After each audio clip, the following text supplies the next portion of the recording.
चक्षुरुन्मीलितं येन तस्मै श्रीगुरवे नमः।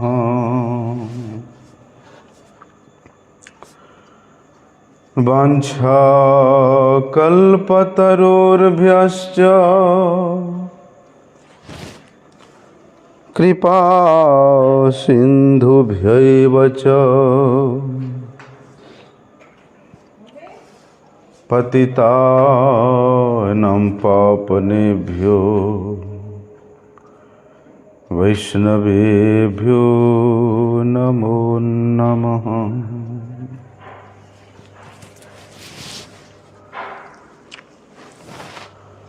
नमो महावदन्याय कृष्णप्रेमप्रदायते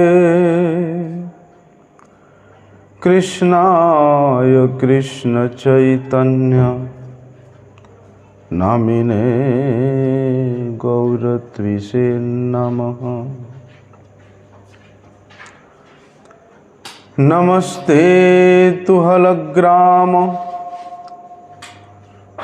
नमस्ते मुसलायुध नमस्ते रेवतीकांत नमस्ते भक्तवत्सल नमस्ते बलिनाम श्रेष्ठ नमस्ते धरणीधर प्रलंबार नमस्ते तु त्राहि मां कृष्ण पूर्वज। भुजे सव्य वेणुं शिरसि शिखिपिच्छं कटितटे दुकुलं नेत्रान्ते सहचरि कटाक्षं च विदधते सदा श्रीमद् वृन्दावनवसति लीला परिचयो जगन्नाथ स्वामी नयनपथगामी भवतु मे। हे कृष्ण करुणा सिंधु दीनबंधु जगतपते गोपेश गोपिकाकांत राधाकांत नमस्तुते। तप्त कांचन गौरांगी राधे वृंदावनेश्वरी वृषभानुसुते देवी प्रणमामि हरिप्रिये। वंदे नंदव्रजस्त्रीणां पादरेणुमवीक्ष्णसः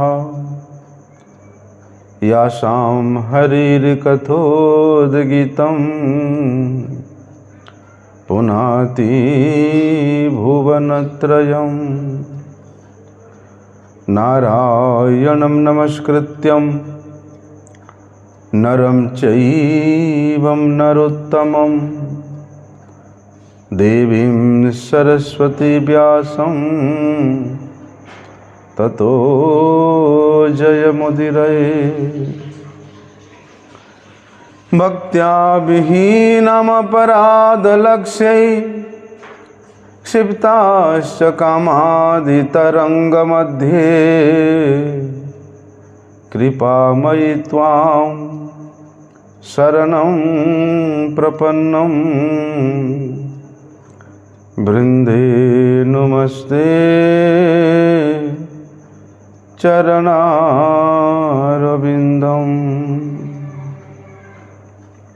पतित पावन परम करुणामय परम आराध्यतम श्री गुरुपाद पद्म नित्य लीला प्रविष्टम विष्णुपाद परमहंस परिव्राजकाचार्य अष्टोत्तर शत श्री श्रीमत् शिल भक्ति वल्लभ तीर्थ गोस्वामी गुरु महाराज जी के श्री अभय चरणारविंद में साष्टांग दंडवत प्रणाम करते हुए उनकी हेतु की कृपा प्रार्थना करता हूँ।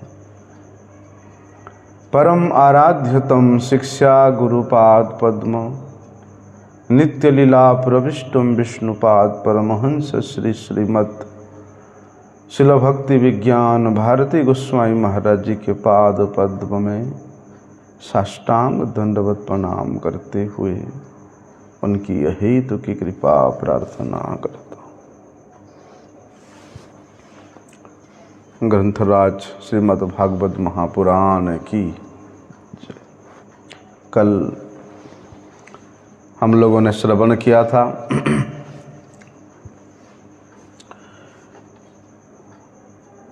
कि हम अपनी मन को कैसे जीत सकते हैं।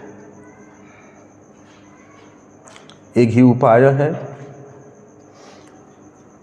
कि मन को भगवान के पाद पद्म में लगा करके, मन को भगवद पाद पद्म के चिंतन में नियुक्त करके, मन को भगवान के सेवा में नियुक्त करके हम लोग इस मन को जीत सकते हैं। कल इस विषय में हम लोगों ने विस्तार से श्रवण किया था, क्योंकि ऐसी सेवा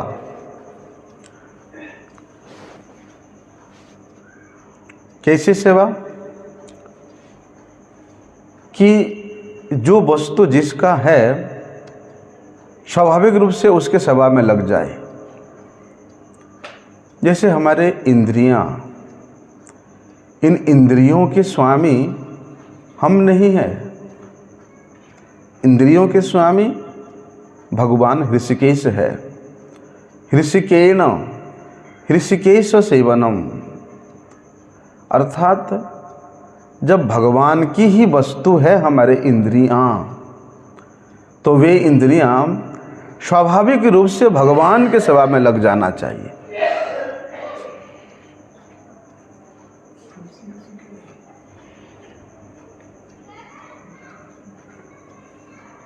है तो उसमें हो जाएगा उतने में।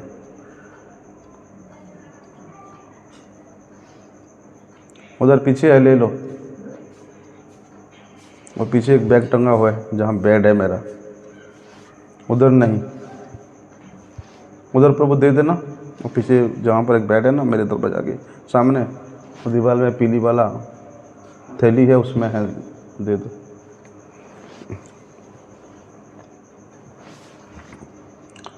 हरे कृष्णा। तो सुखदेव गोस्वामी जी आगे के श्लोक में वर्णन कर रहे हैं कि मनः स्वबुद्ध्या मलया नियम्य, दे दो उनको। मनः स्वबुद्ध्या मलया नियम्य क्षेत्रज्ञ एताम नियनेतमात्मनिः आत्मानम आत्मन्यम अवरोध्य धीरो लब्धोपशांतिर्विरमेत कृत्यात्। बड़े सुंदर बात सुखदेव गोस्वामी जी वर्णन कर रहे हैं कि जब भगवत पाद पद्म में समर्पित मन हमारा विशुद्ध हो जाता है, वो विशुद्ध मन को केवल और केवल परमात्मा के चिंतन में ही लगा देना चाहिए। अर्थात उस जीवात्मा को परमात्मा के चरणों में समर्पित कर देना चाहिए, तब जाकर के हमें परम तुष्टि मिलेगा, परम शांति मिलेगा। शांति का जो चरम अवस्था है तब जाकर के प्राप्त होगा,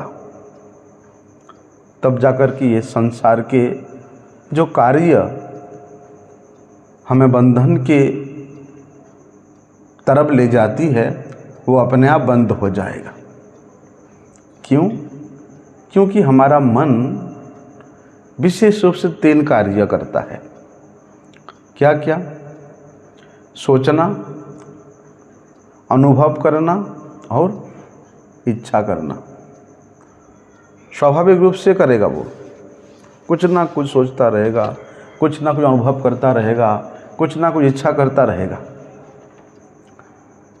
ये सोचना, अनुभव करना और इच्छा करना, इन त्रिक्रिया यदि इस संसार के जो अनित्य वस्तुओं के में संलग्न कर देता है, अनित्य वस्तुओं के लिए ही सोचता है, अनित्य वस्तुओं का अनुभव करने में लगा देता है, तो अवश्य उसका ज्ञान होगा। लेकिन कैसा ज्ञान होगा? जो अज्ञान रूपी ज्ञान है, जो अंधकार रूपी ज्ञान है।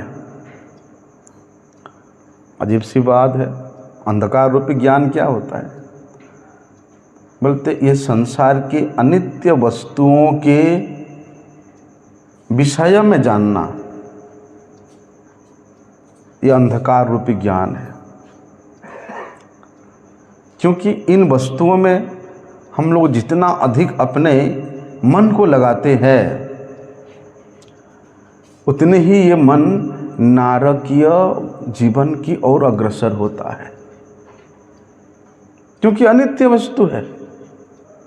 लेकिन वही मन जब हम उसको आध्यात्मिक चिंतन में लगाएं, आध्यात्मिक सेवा में लगाएं, आध्यात्मिकता में लगा दें, तो वही मन वहाँ से पूर्ण मुक्त हो जाएगा, नित्य मुक्त हो जाएगा, नित्य आनंद की प्राप्ति करेगा, नित्यता उसके नित्य घर को वापस जाने के लिए इच्छा करेगा। देखो, इसलिए शास्त्र कहता है मनः एव शत्रु च मित्र। हमारा मन ही हमारा शत्रु है, हमारा मन ही हमारा मित्र है। इसलिए बुद्धिमान व्यक्ति क्या करता है? अपने मन को हमेशा उत्तम वस्तुओं में लगाता है, श्रेष्ठ चिंतन में लगाता है, श्रेष्ठ के अनुभव में लगाता है। और वास्तव में जिसका मन विशुद्ध हो गया है, वे अपने उस विशुद्ध बुद्धि को सुनियोजित तरीका से, स्वाभाविक रूप से वो उसको श्रेष्ठ परमार्थ पथ में ही लगाता है। क्योंकि हमारे बुद्धि की परिपूर्णता तभी होती है जब उस बुद्धि को हम भगवान के सेवा में समर्पित कर देते। वो परिपक्व अवस्था है कि भगवान के सेवा के निमित्त अपने बुद्धि को लगाना वास्तव में उसके परिपूर्णता है वो। इसलिए मनुष्य को कम से कम इतना तो सोचना चाहिए, क्या कि भाई हम जो है किसी भी परिस्थिति आई, उन परिस्थितियों का दास है, उसको निवारण करने के लिए हमारे पास सामर्थ्य नहीं है। देखो, प्रत्येक जीव क्रोध करता है, इच्छा करता है, वासना करता है, भ्रम में रहता है, ईर्ष्या करता है। तो इन कुअभ्यास के आदेश के वशवर्ती होकर के, क्रोध के वशवर्ती होकर के, ईर्ष्या के वशवर्ती होकर के, काम के वशवर्ती होकर के, भ्रम के अधीन होकर के वो क्या करता है, उसके अनुसार कार्य करता है, उसके अनुसार सेवा करता है। फलस्वरूप क्या होता है, उसका कार्य का फल भी तो ऐसे ही प्रभावित होगा ना। शांत मन से, प्रसन्न बदन से किया हुआ कार्य देखो ना आपको कितना संतुष्टि प्रदान करेगा। वही कार्य को आप पागलपन लेकर के करोगे तो आपको कभी भी उससे शांति मिलेगा नहीं, कोई भी कार्य हो। और स्वाभाविक रूप से ये मनुष्य शरीर में भैया ये इच्छा, क्रोध, वासना, भ्रम, पागलपन, द्वेष ये रहता ही रहता है। लेकिन जब हम भगवान के पाद पद्म में इन सब के केंद्र बिंदु मन को लगा दें तो फिर ये जो कुअभ्यास है अपने आप दूर हो जाता है।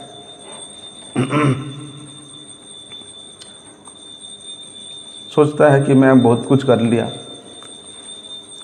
लेकिन इन सब को अभ्यास के वशवर्ती होकर के मनुष्य जब कार्य करता है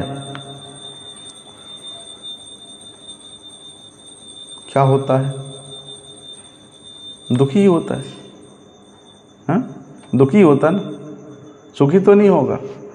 अगर उसके कहीं बाहरी रूप से थोड़ी देर के लिए सुख दिखता भी है, लेकिन वही कार्य उसके लिए दुख का परम कारण बन जाता है। क्यों? क्योंकि वो वास्तव में उसका अनुभव करता है और सही रास्ते पर चलने के लिए प्रयास भी करता है, अपने बुद्धि को दौड़ाता भी है,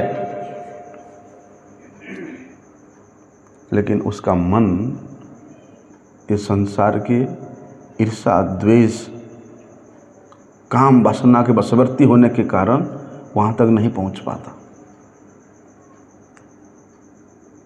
लेकिन वास्तव में यदि वे वही मन को भगवान के चरण कमल में समर्पित कर दे, तब मन को दौड़ाएं, तब मन के अनुसार कार्य करें, तो वह मन आपको भगवान के दिव्य सेवा की ओर ले जाएगा, भगवान के उस अनंतमय नाम की ओर ले जाएगा।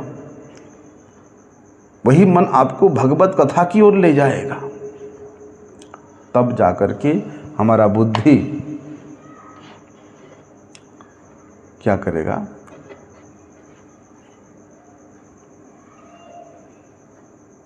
भगवान की सेवा करने के लिए प्रवृत्त करेगा, भगवान की कथा श्रवण करने के लिए प्रवृत्त कराएगा, भगवान की सेवा में उसका मन लगेगा। लेकिन ये जो सेवा है, यही सेवा करने के लिए ही भगवान ने इस धरातल पर हमको ये मानव देह प्रदान किया है, केवल भगवान के सेवा के निमित्त। लेकिन दुर्विपाक ऐसा है कि सब कुछ सुलभ होने पर भी हम लोग उस दुर्लभ सुलभता के प्रति अपना समय देना नहीं चाहते हैं, अपना बुद्धि लगाना नहीं चाहते हैं। इसलिए वहाँ पर बड़े सुंदर बात सुखदेव गोस्वामी बता रहे हैं कि भैया कि न यत्र कालो अनिमिषां परः प्रभुः कुतो नु देवा जगतां य ईशिरे न यत्र सत्वं न रजस्तमश्च न वै विकारो न महान प्रधानम। देखो ये जो काल है ये किसी का सगे नहीं है, वो सबको अपनी गोद में ले लेता है। काल ब्याल मुख ग्रास त्रास निर्नाश हेतवे।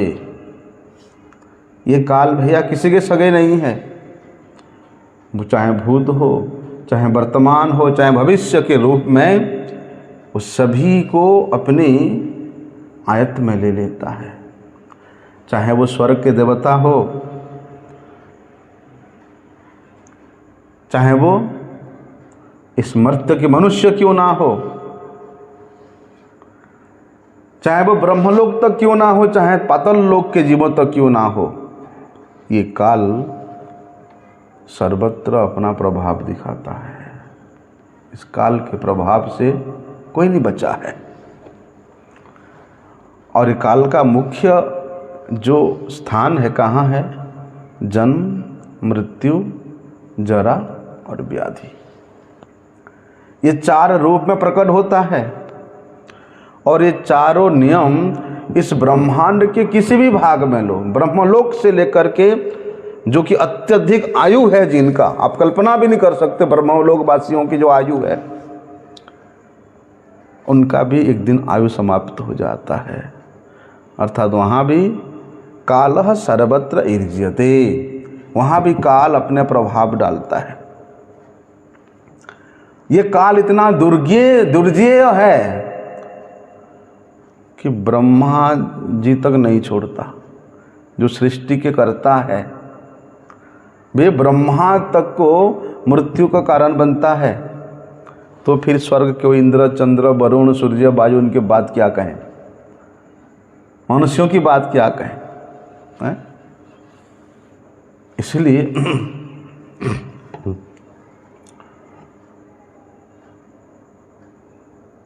वे काल से यदि बचना चाहते हो, वे काल के प्रभाव से यदि आप त्रास प्राप्त करना चाहते हो, तो एक ही उपाय है। उसको सुखदेव गोस्वामी जी यहाँ वर्णन कर रहे हैं कि न यत्र सत्वम न रजस्तमोस्य सबै विकारो स महान प्रधानम। बोलते जहाँ पर ना सत्वगुण है, ना रजोगुण है, न तमगुण है, त्रिगुण से परे है। न यत्र सूर्य तारका भासते च, ना जहाँ सूर्य भासता है, ना चंद्र उदित होता है, ना तारका गण उदित होते हैं। न यत्र व्याधि जरा मरुणच्च, ना जहाँ जरा है, ना व्याधि, ना मृत्यु है। सर्वत्र ब्रह्मसा। बोलते वे भगवत पाद पद्म से विभूषित भगवत धाम को प्राप्त करना ही इस काल के ग्रास से मुक्त होना है। अन्यथा पुनरपि जननम पुनरपि मरणम पुनरपि जननी जठरे शयनम। तो भैया ये सारे के सारे जीव इस प्राकृत जगत के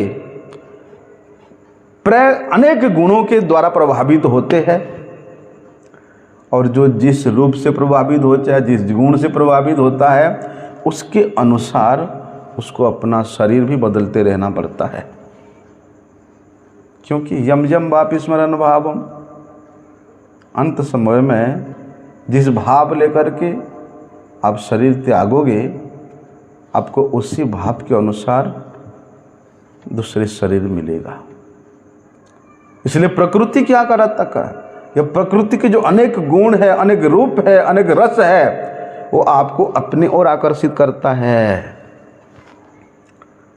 लेकिन जिस गुण जिस रूप के प्रति हमारा आकर्षण अधिक रहता है, उसी का ही चिंतन होता है, और अंतिम समय में उसी का चिंतन होता है। फलस्वरूप उसी चिंतन के अनुसार हमको अलग अलग जोनी में अलग अलग शरीर धारण करना ही पड़ता है। इसी मिथ्या अहंकार के कारण। लेकिन भैया जैसे कोई पतंगा जानते हो ना, क्या करता है, वो सौंदर्य के प्रति आकर्षित होता है। जहाँ भी आग जलता है, कहाँ कहाँ से उड़ उड़ के आ जाते हैं। क्यों? आग का रूप है, सौंदर्य है। आग के रूप के प्रति आकर्षित होकर के वे भागते हैं और अग्नि में गिर करके उनका मृत्यु हो जाती है। इसी प्रकार मनुष्य भी इस प्रकृति के रूप, रस, गंध, शब्द और स्पर्श के प्रति आकर्षित होकर के उस पतंगा के मापी गिरता है और मृत्यु को प्राप्त होता है। जिस प्रकार वे अग्नि उस पतंगा जला के राख कर देती है, इस प्रकृतिस्थ ये तत्व भी हमें जला कर के राख कर देती है। लेकिन इस प्रकृतिस्थ होकर के, प्रकृति के होकर के जब हम यहां मिथ्या अहंकार करते हैं, तब प्रकृति के निर्देश के अनुसार हमको कार्य करना पड़ता है। लेकिन जो व्यक्ति इस तत्व को जानता है कि वासुदेवः सर्वमिति स महात्मा सुदुर्लभ, जो इस तत्व को जानता है कि भैया इस प्रकृति के प्रत्येक कण में, प्रत्येक अवयव में भगवान का अंश है, लेकिन ऐसा महात्मा अत्यंत दुर्लभ है। और इस तत्व को समझने के लिए दो प्रकार का विधान है। जैसे कि इस संसार के प्रति हमारा जो आसक्ति है, शरीर के प्रति हमारा जो आसक्ति है, उसका अभाव रहना। कैसे अभाव होगा? जब तो आसक्ति है तब तो अभाव होगा नहीं। लेकिन कहते संसार का अभाव करके भगवान को भावयुक्त रहना पड़ेगा भगवान के साथ।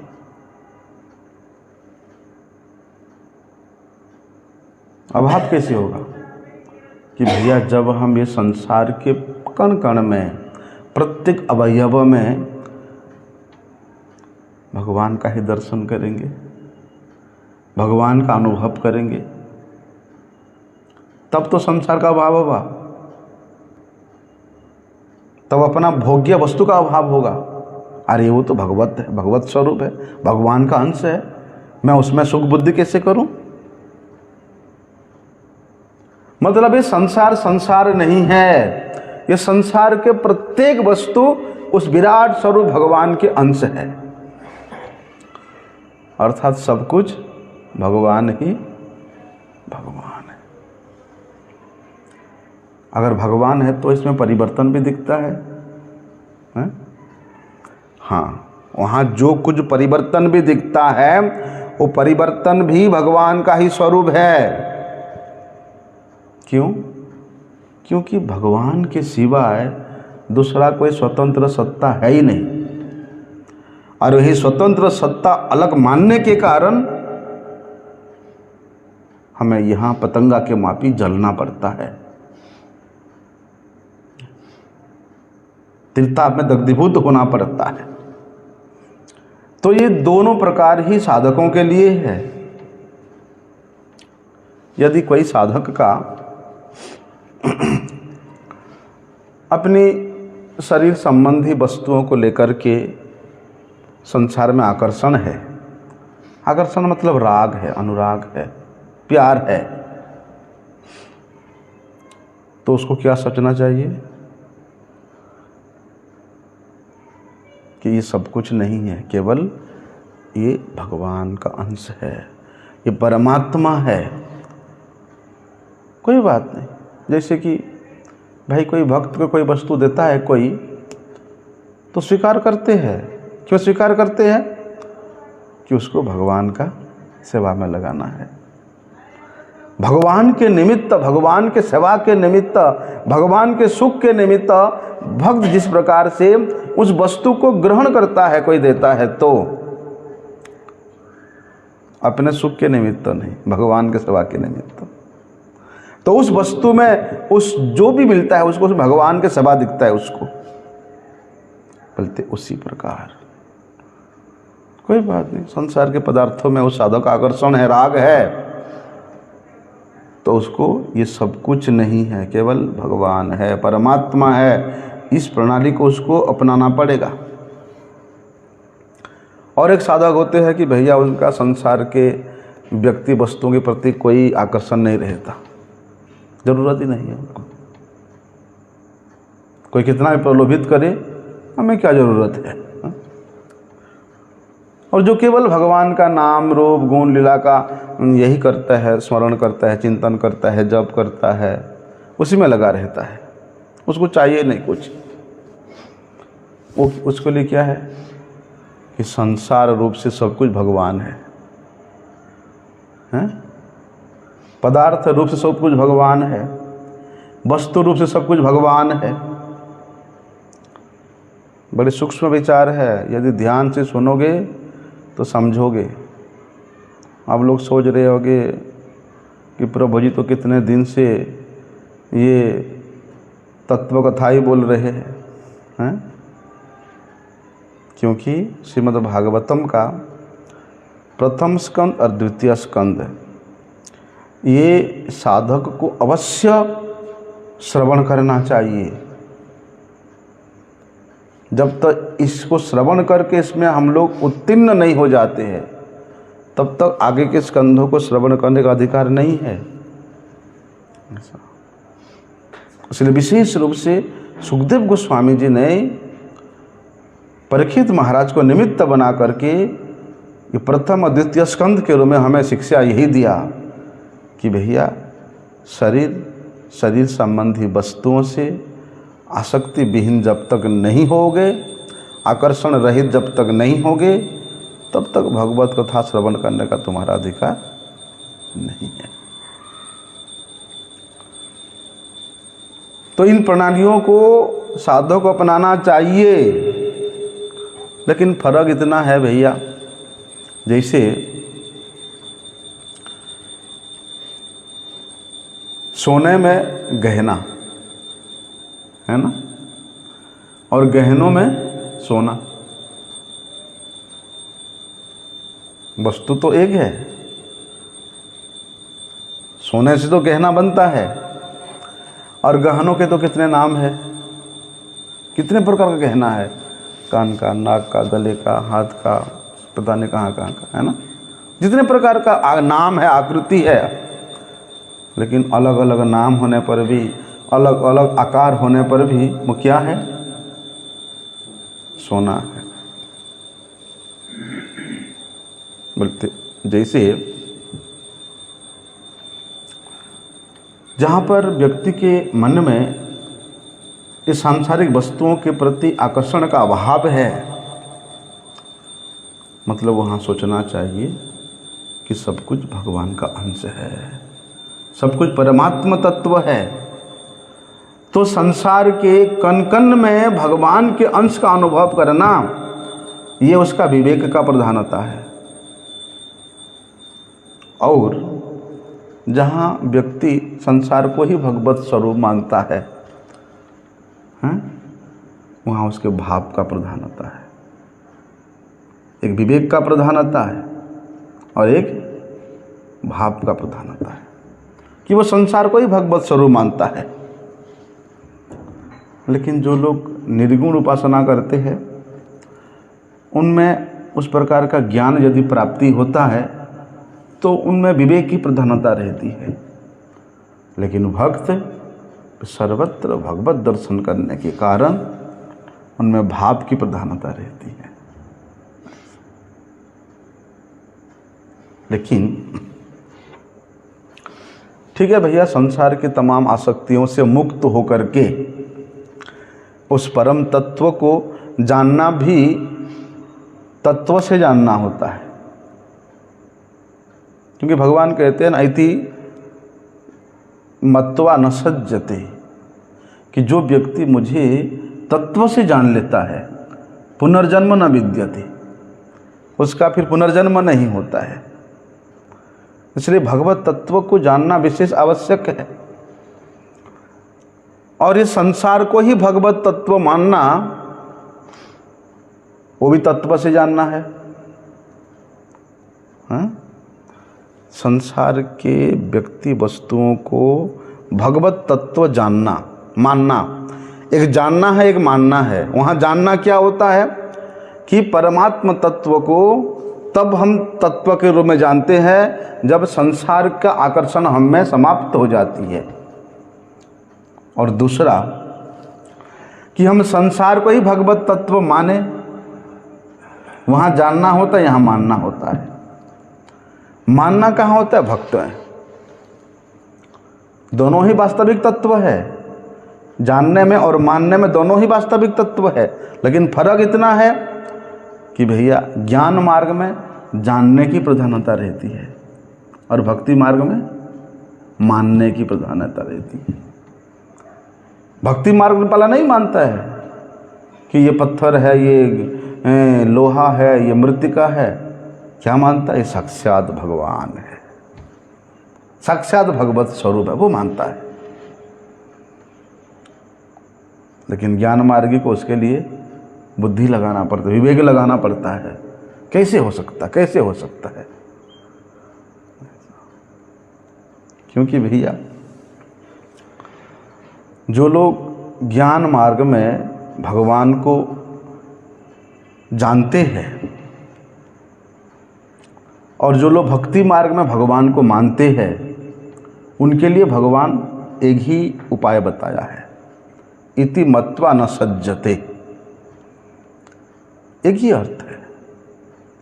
लेकिन विशेष बात यह है, ठीक है भैया, भगवान को जानना और भगवान को मानना दोनों ज्ञान है, दोनों ज्ञान है। जैसे संसार को हम लोग एक अलग सत्ता देते हैं, संसार के वस्तु अलग सत्ता दे करके उसको हम लोग जानते हैं या मानते हैं, यह अज्ञान है। क्योंकि भगवान के सिवा दूसरा कोई अलग सत्ता है ही नहीं। वासुदेव सर्वम इति, बोलते सब कुछ वासुदेव मय है। लेकिन ऐसे जानने वाला और ऐसे मानने वाला बड़ा दुर्लभ है, बड़ा दुर्लभ है। भगवान दुर्लभ नहीं है, भगवत तत्व दुर्लभ नहीं है, लेकिन ऐसे जानने वाला और मानने वाला बड़ा दुर्लभ है। यदि हम लोग संसार को,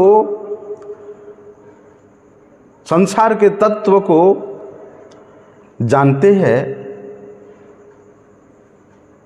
तो वहाँ क्या होता है? संसार की एक स्वतंत्र सत्ता का अभाव होता है, जो है नहीं। और यदि परमात्मा के भगवान को हम तत्व से जानते हैं तो वहाँ परमात्मा तत्व का क्या होता है? अनुभव होता है। क्योंकि भैया ये संसार तत्व जो है ये अभाव का स्थान है।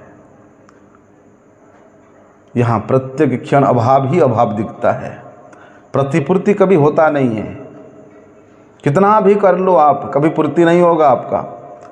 तो जहाँ अभाव ही दिखता है वहाँ अनुभव नहीं होता, और जहाँ अनुभव होता है वहाँ कभी अभाव नहीं होता।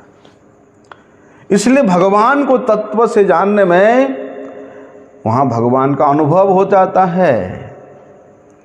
ऐसे ही जब ये संसार को हम लोग भगवान का स्वरूप जान ले या भगवत स्वरूप मान ले,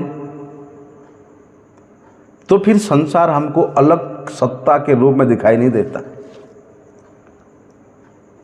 तब हम स्वतंत्र सत्ता का अभाव हो जाता है। वहाँ पर जब संसार के प्रति, प्रकृतिस्थ वस्तुओं के प्रति स्वतंत्र सत्ता का अभाव हो जाता है,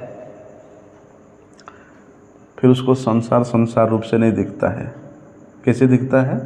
भगवत स्वरूप दिखता है। सर्वत्र उसको भगवान का दर्शन होता है। इसलिए तत्व ये है, तात्पर्य ये है कि भगवत तत्व का अनुभव हो जाना और भगवत तत्व को मानना, दोनों एक हो जाते हैं।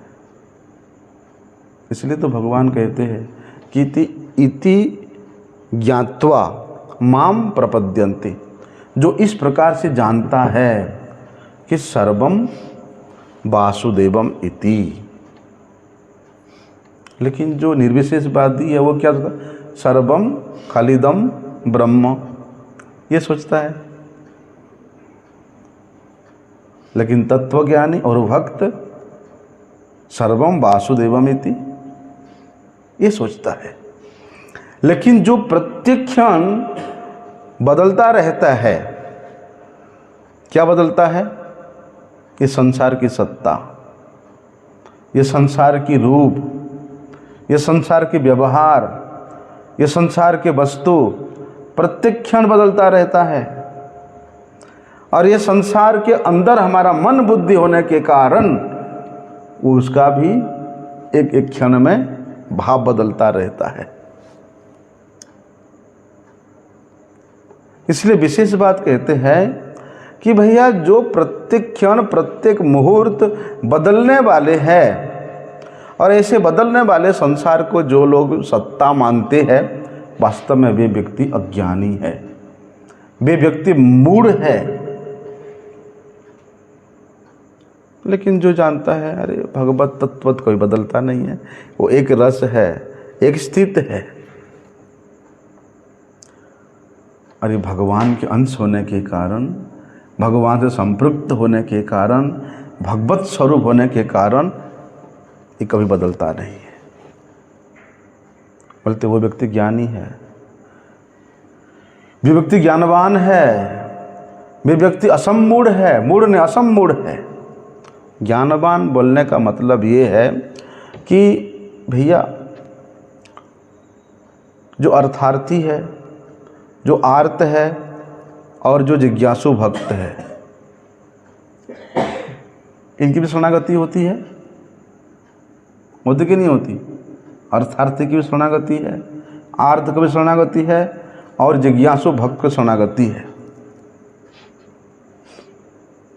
लेकिन भगवान ने ज्ञानी को अपना आत्मा माना है।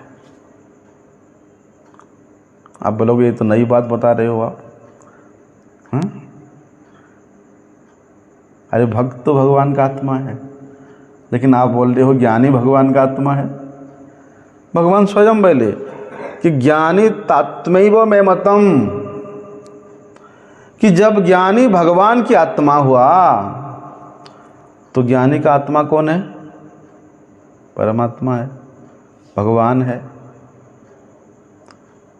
लेकिन ये ज्ञानी कौन सा ज्ञानी है? ये जो जानता है कि सर्वम वासुदेवम इति। इस प्रकार के ज्ञानी ही तो वास्तव में भक्त है। इस प्रकार के ज्ञान प्राप्त करना ही भक्ति के सर्वोच्च पद है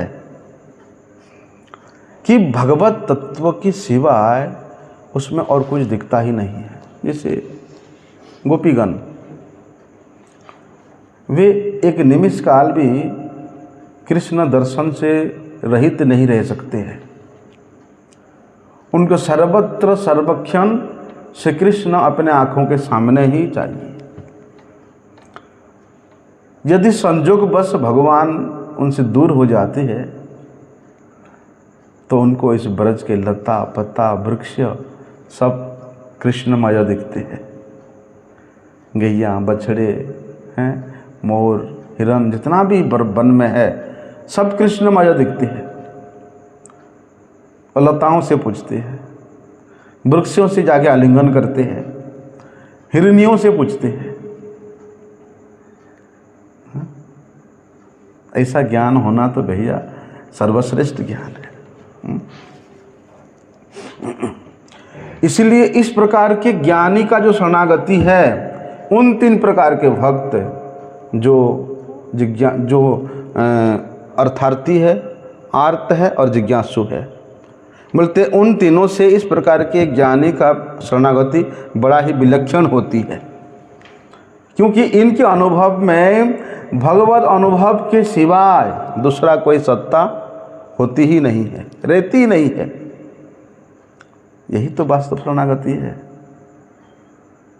जब सर्वत्र गभीर रमहसा, वे सर्वत्र भगवत दर्शन ही करता है, तो फिर उसमें प्राकृतिक भाव कभी आ ही नहीं सकता है। प्राकृतिक आकर्षण उसको कभी हो ही नहीं सकता है। और भगवान की भी ये प्रतिज्ञा है कि भैया जो व्यक्ति सर्वत्र सर्वक्षण मुझे ही दर्शन करता है, मैं उसका कभी विनाश होने नहीं देता हूँ। और भगवान का ये क्या बोलते हैं उसको, भगवान स्वयं इस बात को बताए हैं कि मेरे दृष्टि में मेरे सिवा दूसरा कोई तत्व है ही नहीं। बताए है ना, मयि सर्वमिदं प्रोतम सूत्रे मणिगणाइव। जैसे कोई धागा में आप माला बना रहे हो, किसकी माला? बोलते उसी धागा का ही गांठ बना बना करके माला बना रहे हो। कोई मोती नहीं लगाया, मोती की जगह में आप धागे का गांठ बनाए जा रहे हो, तो उसमें सारी सूता ही सूता है, सारी धागा ही धागा है। दिखने में लगता है अरे इसमें गांठ थोड़ा सा अलग दिखता है तो अलग कुछ है, अलग कुछ नहीं है, वो है ही उस धागा का ही गांठ है। परंतु तत्व से वो एक ही वस्तु है, धागा ही है, सूता ही है। ऐसे ही भगवान परमात्मा स्वरूप में ये संसार, संपूर्ण संसार में, संपूर्ण प्राणियों के हृदय में, संसार के कण कण में भगवान व्यापक दिखते हैं। परंतु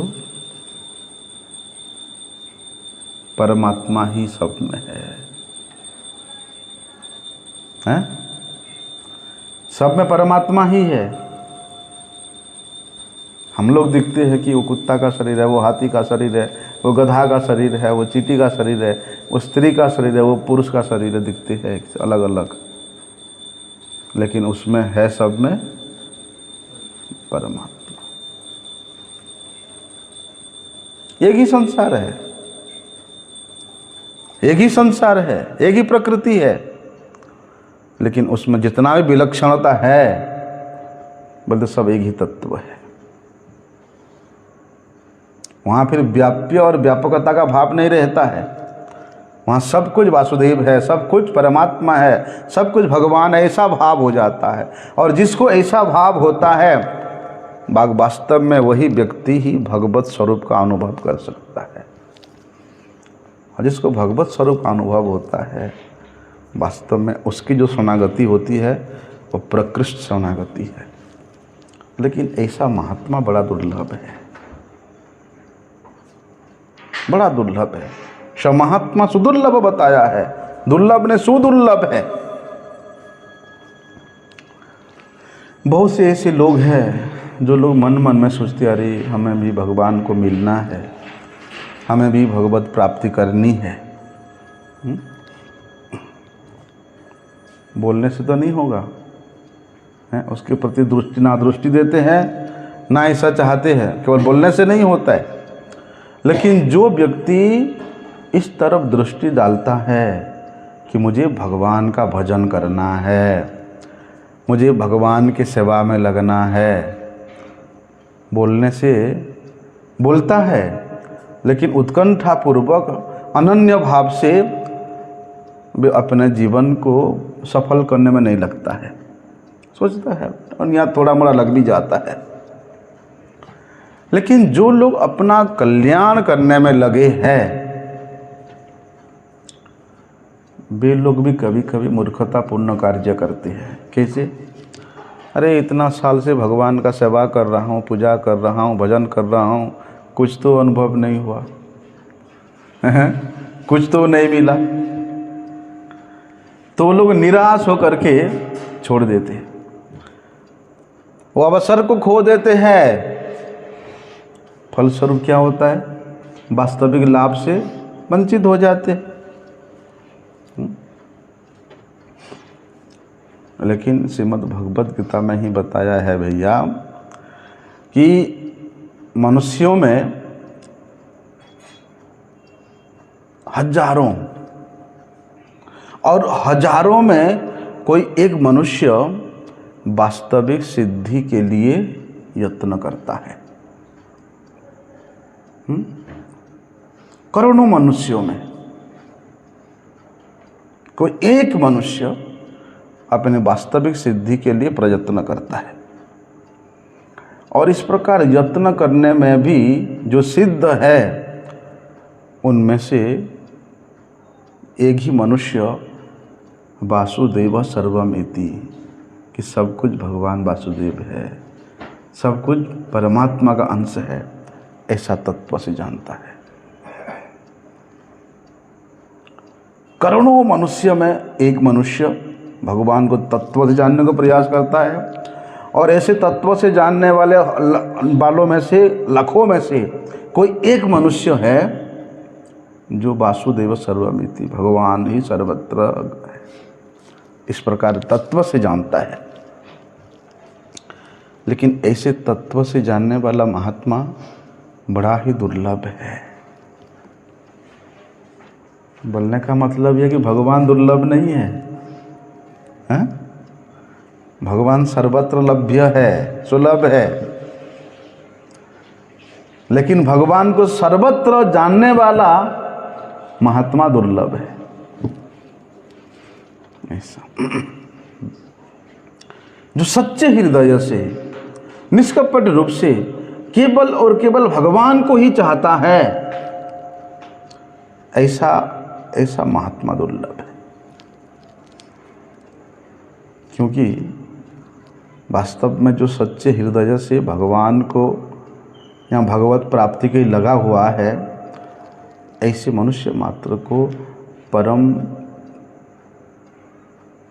सुख तो सुख है ही, उस परम सुख स्वरूप भगवत प्राप्ति हो जाती है।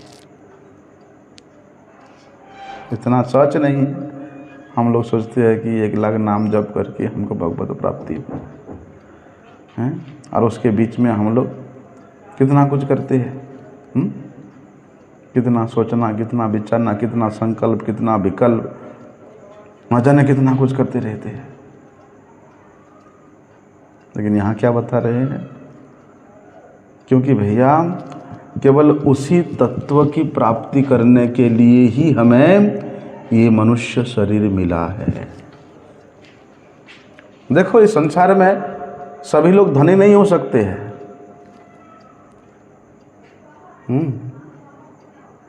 लेकिन धनी होने के लिए सब लोग आशा करते हैं, चेष्टा भी करते हैं, लेकिन सभी धनी नहीं हो सकते हैं।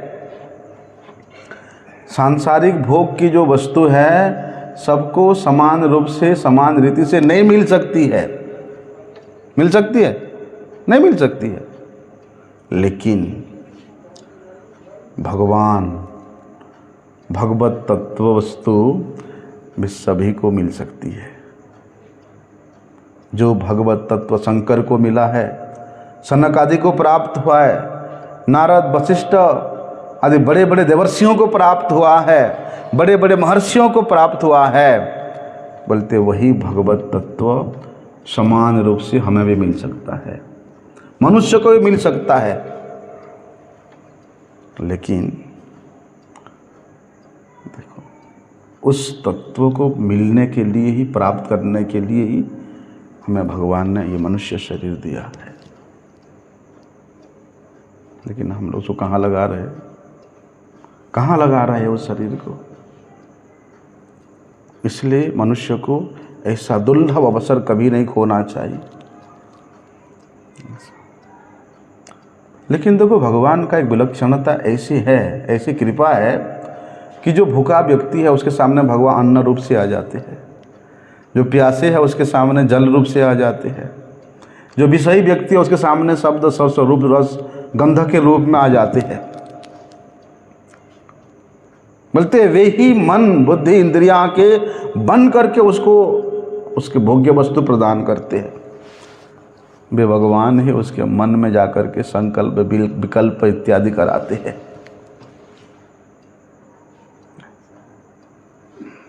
परंतु साथ ही साथ दुख रूप में आकर के कष्ट के रूप में आकर के उसको ये जताते भी है, अरे तुम इस अनित्य वस्तुओं को भोग करके, इन अनित्य वस्तु दुख के स्वरूप होने के कारण इनके प्रति आकर्षित हो करके तुमको तो दुख ही दुख भोगना पड़ेगा, कष्ट ही कष्ट भोगना पड़ेगा।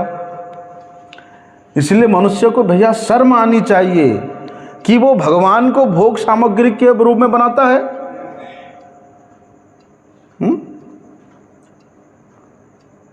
भगवान को ही वो अपने सुख के सामग्री के रूप में लगाता है और भगवान को उसके सुख की सामग्री बनना पड़ता है। शर्म आनी चाहिए। लेकिन भगवान कितनी दयालु है कि ये प्राणी जो चाहता है भगवान ऐसे बन के उसके सामने आ जाते हैं। कितनी दया है। देखने में, सुनने में, समझने में, हम जो कुछ भी आ रहा है और जो कुछ हमारे मन बुद्धि इंद्रियों का विषय नहीं है, बोलते वो सब भगवान ही है और भगवान ही है। ऐसा जो व्यक्ति मान लेता है, वास्तविकता से अनुभव कर लेता है, ऐसा मनुष्य बड़े विलक्षण है। ऐसे विलक्षण मनुष्य समाहात्मा सुदुर्लभ, बड़ा दुर्लभ है। इसलिए सुखदेव गोस्वामी जी परीक्षित महाराज को इस बात को बता रहे कि महाराज, यदि अपने मन को स्थिर करना है, अपने मन को निष्कंटक रूप से भगवत पाद पद समर्पित कर दो। मन यदि भगवत शरणागति के आधारित हो जाता है, फिर इस प्राकृत जगत के कोई भी क्रिया उसके मन को अपनी ओर नहीं ले सकता है। और उसी मन के द्वारा आप जो कथा सुनोगे, जो कीर्तन करोगे, जो सेवा करोगे, वो भगवत ग्राह्य होगा। भगवान उसको बड़े प्रसन्नता से ग्रहण करते हैं। भगवान इसी के ही तो भूखे हैं, ऐसे भाव के भूखे होते हैं भगवान। उसी मन के द्वारा आप जो कुछ करते हो वो भगवत अर्पित हो जाता है।